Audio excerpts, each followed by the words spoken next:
अस्सलामुअलैकुम। मेरा नाम मोहम्मद मज़हर आज़म है और मैं डाउ मेडिकल कॉलेज में सेकेंड ईयर MBBS का स्टूडेंट हूँ। अब जो हमने टॉपिक डिस्कस करना है that is active immunity and passive immunity. मैं पहले इसका थोड़ा ओवरव्यू देता हूँ, ठीक है, फिर हम इसको रीड करेंगे और इंशाल्लाह you will not face any difficulty while reading this topic, ठीक है। चलिए स्टार्ट करते हैं कि एक्टिव इम्यूनिटी क्या है। देखो, हमारी बॉडी के अंदर एक एबिलिटी है कि कोई भी ऑर्गेनिज्म उसके अंदर आता है ना, तो हमारी बॉडी सबसे पहले उसको पहचान लेती है कि वो मेरा अपना है या नहीं है, यानी कि सेल्फ वर्सेस नॉन सेल्फ। और ये किसकी मदद से होता है? वो MHC मॉलिक्यूल होते हैं आपके, ठीक है। MHC1 किसके ऊपर होता है? हमारी बॉडी के तमाम सेल्स, तमाम न्यूक्लियेटेड सेल्स के ऊपर और प्लेटलेट्स के ऊपर। और MHC2 किसके ऊपर होता है? जो 2 वाला होता है वो आपके एंटीजन प्रेजेंटिंग सेल्स के ऊपर होता है। तो हमारी बॉडी जो है ना वो इन MHC1 के ऊपर मौजूद जो पेप्टाइड्स होते हैं इनको चेक करती है और देखती है अगर MHC1 जो है इंटैक्ट है, अपनी असली हालत में महफूज है, तो बॉडी कहती है ये मेरा अपना सेल है। लेकिन अगर वो अपनी असल हालत में नहीं है, इसके अंदर कोई ऑल्ट्रेशन आ गई है, कोई चेंज आ गया है, तो बॉडी पहचान जाती है कि मेरा अपना नहीं है और उसके अगेंस्ट इम्यून रिस्पॉन्स देती है। जब उसके अगेंस्ट इम्यून रिस्पॉन्स देती है ना, तो बहुत सारे तरीके होते हैं। अगर MHC1 के साथ कोई चीज़ इंटरेक्ट करेगी ना, यानी कि कोई वायरस का इन्फेक्शन होगा, वो MHC1 के साथ इंटरेक्ट करेगा, बैक्टीरिया का इन्फेक्शन होगा, तो वायरली इन्फेक्टेड सेल्स होते हैं या जो आपके ट्यूमर सेल होते हैं, उनका MHC1 जो होता है वो चेंज हो जाता है। तो फिर नेचुरल किलर सेल आ जाते हैं, या फिर साइटोटॉक्सिक टी सेल जो होते हैं, साइटोटॉक्सिक सी से साइटोटॉक्सिक, टी से टी सेल, जो साइटोटॉक्सिक टी सेल्स होते हैं वो आते हैं और वायरली इन्फेक्टेड सेल्स को जो क्या करते हैं, MHC1 को चेंज कर देते हैं। नेचुरल किलर सेल और साइटोटॉक्सिक टी सेल्स MHC1 के साथ इंटरेक्ट करते हैं और फिर इस सेल को डिस्ट्रॉय कर देते हैं, ठीक है। इसको साइटोटॉक्सिसिटी भी कहते हैं। जो MHC2 का चक्कर है वो इस तरह है कि जो आपके एंटीजन प्रेजेंटिंग सेल्स हैं, लाइक मैक्रोफेज हो गया, आपका बी सेल हो गया और डेंड्राइटिक सेल, ये अपने ऊपर ना उस ऑर्गेनिज्म को जिसको ये फेगोसाइड करते हैं ना, फेगोसाइड करने के बाद ये उसका एंटीजन को अपनी सरफेस पर रिप्रेजेंट करते हैं MHC2 की मदद से। MHC2 की मदद से जिस ऑर्गेनिज्म को इन्होंने खाया होता है उसको रिप्रेजेंट करते हैं। जब उसको रिप्रेजेंट कर रहे होते हैं तो हमारी बॉडी के जो हेल्पर टी सेल हैं वो आते हैं और इनको देख लेते हैं। जब हेल्पर टी सेल इनको आके देख लेते हैं तो वो समझ जाते हैं कि यहाँ पर कोई पेप्टाइड एंटीजन मौजूद है MHC2 के ऊपर। इसका मतलब है MHC2 के ऊपर पेप्टाइड एंटीजन उसी वक्त मौजूद होता है जब कोई चीज़ बाहर की आ गई हो। तो फिर टी हेल्पर सेल अपना इम्यून रिस्पॉन्स शो करते हैं, जिसमें वो फर्दर बी लिम्फोसाइट्स को भी एक्टिवेट करते हैं और टी लिम्फोसाइट्स को भी। Same goes for macrophages. जब मैक्रोफेजेस एंटीजन को प्रेजेंट करते हैं वो बी लिम्फोसाइट्स और टी लिम्फोसाइट दोनों को एक्टिवेट करते हैं। बी लिम्फोसाइट जब एक्टिव हो जाता है ना इस रिस्पॉन्स की वजह से, तो बी लिम्फोसाइट जो होते हैं ना, बी सेल जो होते हैं हमारे, वो बी सेल जाएगा और वो आपके एंटीजन प्रेजेंटिंग सेल के साथ इंटरेक्ट करेगा। जब उस एंटीजन के साथ जाके इंटरेक्ट करेगा ना, तो इस एंटीजन से इंटरेक्ट करने की वजह से क्या होगा कि एंटीबॉडी बनेगी। बी सेल जो है सबसे पहले प्लाज्मा सेल में चेंज हो जाएगा। जब बी सेल एंटीजन के साथ मिलेगा तो बी सेल चेंज हो जाएगा प्लाज्मा सेल में, और फिर प्लाज्मा सेल क्या करेगा? प्लाज्मा सेल जो है आपका एंटीबॉडीज़ बनाएगा और एक वक्त में कोई 10 मिलियन एंटीबॉडीज़ बनाता है 1 घंटे में, ठीक है। 1 घंटे में 10 मिलियन एंटीबॉडीज़ बनाता है प्लाज्मा सेल, जो दरअसल बी सेल की मैच्योर फॉर्म होती है। और आपका बी सेल प्लाज्मा सेल कब बनता है? जब वो एंटीजन के साथ इंटरेक्ट करता है। तो जो एंटीबॉडी बनने का प्रोसेस है, ठीक है, कि आपकी बॉडी में कोई इन्फेक्शन हुआ और आपकी अपनी बॉडी ने खुद से ही एंटीबॉडी बनाई, इसको हम एक्टिव इम्यूनिटी कहते हैं। यानी कि ऐसा इम्यून रिस्पॉन्स जिसमें बंदा अपना जो अपनी क्या कहते हैं एंटीबॉडी है वो खुद बनाता है। ये 2 तरह के होते हैं, या तो आपको कोई इन्फेक्शन हो जाए या कोई सब क्लिनिकल इन्फेक्शन, यानी कि वही आपको कोई इन्फेक्शन हो जाए, कोई ऑर्गेनिज्म आपको आके इन्फेक्ट कर दे, बाहर से आए अंदर से आए जैसे भी आए, बट वो अगर आपको किसी चीज़ ने इन्फेक्ट किया है तो आपकी जो इम्यूनिटी होगी ना, एक्टिव इम्यूनिटी, वो नेचुरल वाली होगी। यानी कि आपको किसी ऑर्गेनिज्म ने इन्फेक्ट किया और उसके नतीजे में आपने एंटीबॉडीज़ बनाया, that will be the natural वाली एक्टिव इम्यूनिटी। एक होती है आर्टिफिशियल वाली एक्टिव इम्यूनिटी। आर्टिफिशियल वाली एक्टिव इम्यूनिटी वो होती है कि आप अपनी बॉडी के अंदर वैक्सीन डालते हो, वैक्सीनेशन करवाते हो अपनी।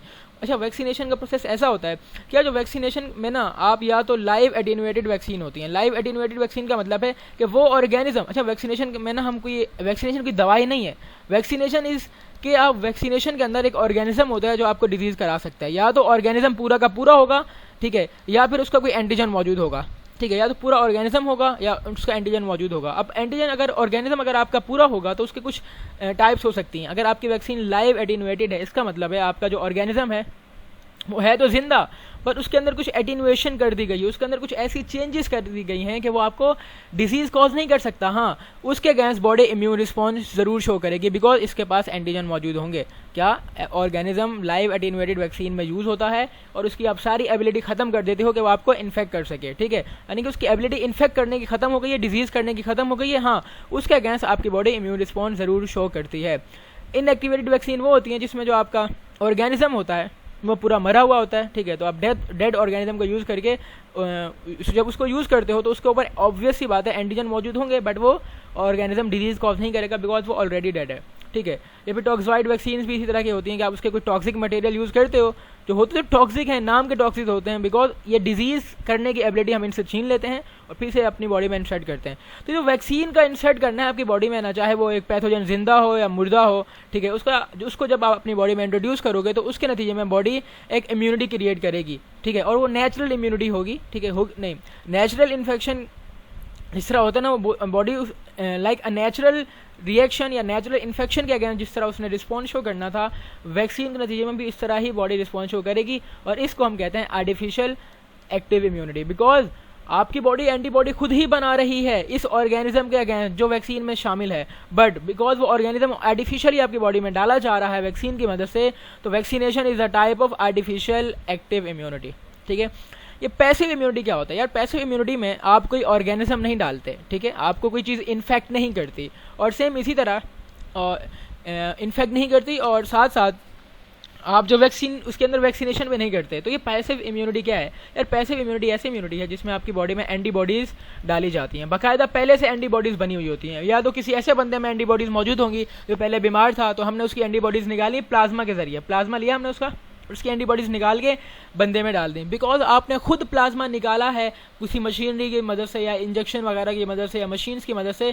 तो ये जो पैसिव इम्यूनिटी होगी ना, जिसमें आप एंटीबॉडीज़ बाहर से डालते हो, ये आर्टिफिशियल वाली होगी अगर आप खुद कर रहे हो। हाँ, लेकिन अगर वो एंटीबॉडीज़ एक मदर के ब्रेस्ट मिल्क के जरिए आ गई हैं या प्लेसेंटा के जरिए आ गए हैं, तो ये कौन सी होगी? ये पैसिव इम्यूनिटी जो होगी वो नेचुरल वाली होगी। जो मदर से ट्रांसफ़र होगी antibodies, they will be the natural one, ठीक है। तो ये पैसिव इम्यूनिटी आपकी नेचुरल वो होती है जिसमें एंटीबॉडीज़ आपकी मदर के ब्रेस्ट मिल्क के जरिए जाती हैं या प्लेसेंटा के थ्रू कुछ एंटीबॉडीज़ क्रॉस कर जाती हैं। लेकिन अगर आप क्या करोगे, आर्टिफिशियली किसी के इम्यून सिस्टम से उसका सीरम निकाल के दूसरे बंदे में ट्रांसफ़र करो, या इम्यून सेल निकाल के दूसरे बंदे में ट्रांसफ़र करो, तो इम्यून सेल का इम्यून सीरम का जो ट्रांसफ़र करना है, बिकॉज इनके अंदर एंटीबॉडीज़ ऑलरेडी मौजूद होंगी, तो ये पैसिव इम्यूनिटी की आर्टिफिशियल टाइप है, ठीक है। अब हम इसको रीड करते हैं कि एक्टिव इम्यूनिटी जो होती है ना, it is a result of individuals on immune response. ये इंसान के अपने इम्यून रिस्पॉन्स की वजह से आती है एक्टिव इम्यूनिटी। और if it is due to natural infection, अगर ये नेचुरली किसी इन्फेक्शन की वजह से हो रही है तो हम कहेंगे ये नेचुरल एक्टिव इम्यूनिटी है। लेकिन अगर आपने कोई वैक्सीन डाली है, ठीक है, तो हम कहेंगे ये आर्टिफिशियल एक्टिव इम्यूनिटी है या वैक्सीनेशन है। तो आर्टिफिशियल एक्टिव इम्यूनिटी का दूसरा नाम वैक्सीनेशन है, ठीक है। ये बात क्लियर हुई। इसके साथ साथ वैक्सीन क्या होती है यार? कहते हैं vaccine is either a pathogen. Vaccine या तो कि पैथोजन होता है जो लाइव एटेन्यूएटेड होता है, यानी कि जिंदा होता है, बट आपने उसकी डिजीज़ करने की एबिलिटी खत्म कर दी है, या पैथोजन जो होता है वो किल्ड होता है। और it is a product that is introduce in our body to induce a state of immunity for protection against natural infection.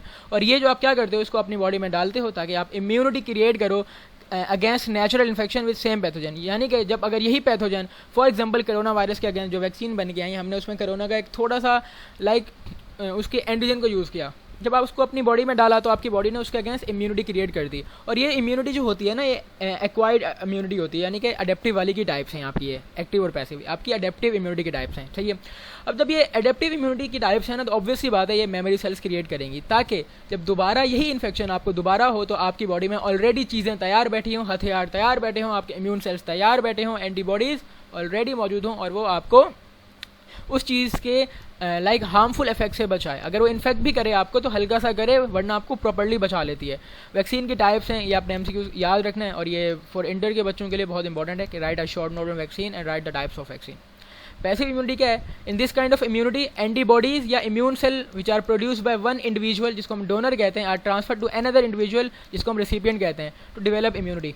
यानी कि ऐसा बंदा जो खुद बीमार हुआ और उसके अंदर एंटीबॉडीज़ बन गई या इम्यून सेल बन गए, हम इस बीमार बंदे से उसकी एंटीबॉडीज़ या इम्यून सेल लेंगे, और वो क्योंकि हम बीमार बंदे से ले रहे हैं तो वो डोनर कहलाएगा, बिकॉज वो डोनेट कर रहा है, और ऐसे बंदे में ट्रांसफ़र कर लेंगे जिसको अभी तक कोई बीमारी हुई नहीं है, ठीक है, और उसके अंदर कोई ये एंटीबॉडीज़ वगैरह मौजूद नहीं है। लाइक हम नॉर्मल पर्सन के अंदर एंटीबॉडीज़ ट्रांसफ़र कर लें to develop immunity. For example, a pregnant women passes her antibodies to her foetus. जो एक प्रेग्नेंट वीमेन होती है वो एंटीबॉडीज़ अपने फीटस को देती है। फीटस कहते हैं वो बच्चा जो आपके पेट में डेवलप हो रहा होता है, प्लेसेंटा के जरिए। यानी ये किसकी टाइप है? पैसिव इम्यूनिटी की टाइप है, लेकिन ये नेचुरल है, बिकॉज आपने खुद हाथ से उठा के कुछ नहीं किया, नेचुरली वो एंटीबॉडीज़ आपके प्लेसेंटा को क्रॉस करके फीटस में चली गई। इसी तरह जो इन्फेंट होता है वो एंटीबॉडीज़ लेता है मदर के ब्रेस्ट फीडिंग के जरिए। जो कोलेस्ट्रम होता है ना, जिसको हम पहला मिल्क कहते हैं, क्या कोलेस्ट्रम कहलाता है? तो colostrum is the first milk कि secretion from the breast of a mother, जब वो बच्चा उसको पीता है तो क्या होता है, उसके नतीजे में भी कुछ एंटीबॉडी ट्रांसफर हो जाती हैं। ये जो पैसिव इम्यूनिटी है ना, हम इसको नेचुरल वाली कहेंगे, बिकॉज नेचुरली सब कुछ हो रहा है। और एक और है पैसिव इम्यूनिटी, जिसको हम आर्टिफिशियल कहते हैं। और वो कैसी होती है, जिसमें इम्यून सेल या इम्यून सीरम आप एक इम्यून पर्सन से लेते हो और उसको नॉन इन्फेक्टेड पर्सन में ट्रांसफर कर देते हो, जिसको हम आर्टिफिशियल पैसिव इम्यूनिटी कहते हैं। मैं एमसीक्यूज़ की बात बताऊं तो आपकी जो एक्टिव इम्यूनिटी होती है ना, चाहे वैक्सीनेशन के जरिए हो या नेचुरली हो, एक्टिव इम्यूनिटी को डेवलप होने में टाइम लगता है, लेकिन पैसिव इम्यूनिटी को कोई टाइम नहीं लगता, बिकॉज ऑब्वियसली आप जैसे ही एंटीबॉडीज़ डालोगे वो एंटीबॉडीज़ अपना काम करना स्टार्ट कर देंगी। तो नेचुरल एक्टिव इम्यूनिटी को टाइम लगता है, पैसिव इम्यूनिटी को इतना टाइम नहीं लगता, याद रखना, ठीक है।